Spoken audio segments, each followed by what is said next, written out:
when you don't have a coalition that's really, I mean, listen, you can have all the money in the world, but as we all know, one of the biggest problems within the Democratic Party we've seen this forever, at least since Clinton got into the White House, is that an overwhelming amount of that money is going to the consultant industrial complex. There are people who get paid, and it's not a question of whether they're doing anything to move the needle. We've seen groups like Midas Touch, for example. What do? They put out a few ads, and all the while they're pocketing like 80-90% of the money.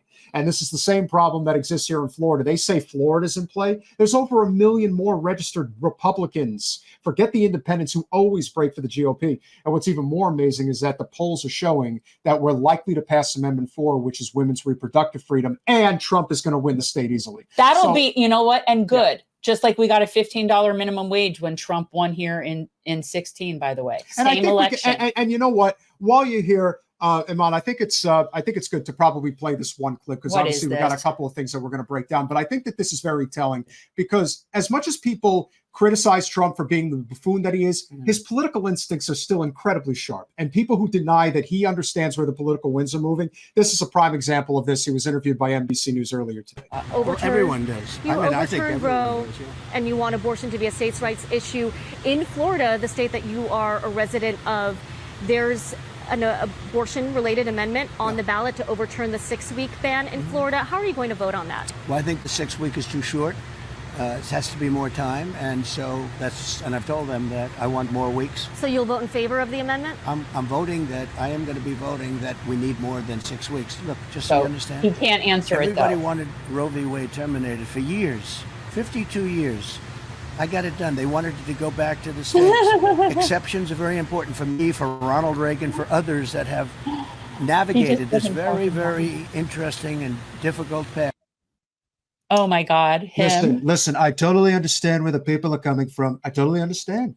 I gave the power back to the states. They got their power. And now, so he's going to vote for the amendment on his ballot, but he's not going to say it out loud, because otherwise then he loses some of his crazy religious people. But here's the thing. He's actually a lot smarter than people give him credit for. He's not smart in the sense that he's like this bookwormish, articulate guy, but he's got real street smart savvy. He understands where the winds are going. And when he looks at a poll that says that 70% of Floridians want women's reproductive freedom, he ain't stupid. He knows that this is an issue that if he's like, we totally got to take away women's right to choose. It's like, and I hear from these people all the time. Yeah. I've always said the reason I could never be a Republican is because they do not believe in the separation of church and state. That issue to me is a non-starter. I don't care what you believe in. Keep it the hell away from me. I mean, he doesn't care. And the thing is, he doesn't care. He's willing to follow the winds of, he doesn't actually have any principles besides wanting to be close enough to power to build more wealth for himself. Right. That's totally not true. You're totally wrong. Believe me. I know what I'm talking about. Well, that's the thing. Like, it's very good, your impression. It's he does good. a good one. He does. Yeah, but he's just a narcissist. He's a narcissist, and he's obsessed about money and power. But the truth is they all seem to be. And, he's disgusting, but who isn't? That's in, like, what are we looking at here? Like, the fact that he's gotten to this point is a sign that the empire is falling. It's already, like, this is the problem. And the democracy is gone. And this is also the weak sauce that, the Harris campaign is throwing out there. It's like, if Trump gets in again, he's going to ban abortion. It's like, at least be honest about what he's going to do. Like, if you're just going to say that blanket statement, and it's just, I am tired of the politics of fear mongering, like that above everything else. But of course, they don't want to talk about real issues. That's the thing. You can't talk about a living wage. You can't talk about universal health care. You cannot talk about how do we have a clean environment. You're not that far away from Flint, Michigan, and there's Flint, Michigans everywhere. The idea that we all know that Governor Whitmer is going to run for president, especially in 28, if Harris does not win, it's like, it's not just Flint. It's also Kalamazoo. Like, these problems are everywhere.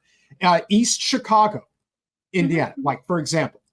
And those are the concrete issues that we really should be talking about. And yet we never see it on the news. And so how would you, in conclusion of this conversation, how would you like to see this movement continue to build itself out so that we are much more aligned, especially on the labor front, where we are going to be able to deal with this, at least in some way? Because, I mean, every day that goes by, it just becomes more and more dire for so many. And I think that in part is why so many people are checking out, especially of electoral politics. I think, we know that power doesn't cede anything without demand. And I think that we need to be building grassroots coalitions. We need to do more of what we've been doing, but even, stronger, right? We need to be building our labor. I think absolutely labor is a fundamental part of this. I think building out these grassroots organizations, being able to have enough power on the street and in workplaces and in schools to say, you can't actually have the status quo, like this profitable status quo that the ruling class wants, right? You can't have it if you continue to do these things. We will withhold our labor. We will, disrupt, we will protest effectively. And so in order to do that, we need to build a lot of power. I have a lot of respect for people who move through the electoral world, especially people who try to push the needle.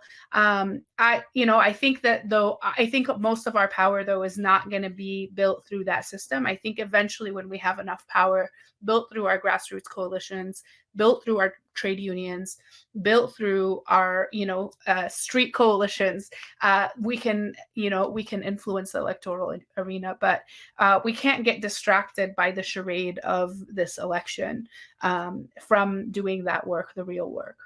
Yeah. And we say that, and I've said it a bunch of times, that no matter who you elect, if there's not power coming on the outside, nothing's going to happen no matter who you put on the inside. So the outside power has to continuously be moving. Then hopefully organically they can get some people on the inside. But even once you get people on the inside, that doesn't mean that everybody goes back to brunch and we're just all okay and now everything's just going to work. And I think that's the biggest problem, is we did that for a really long time.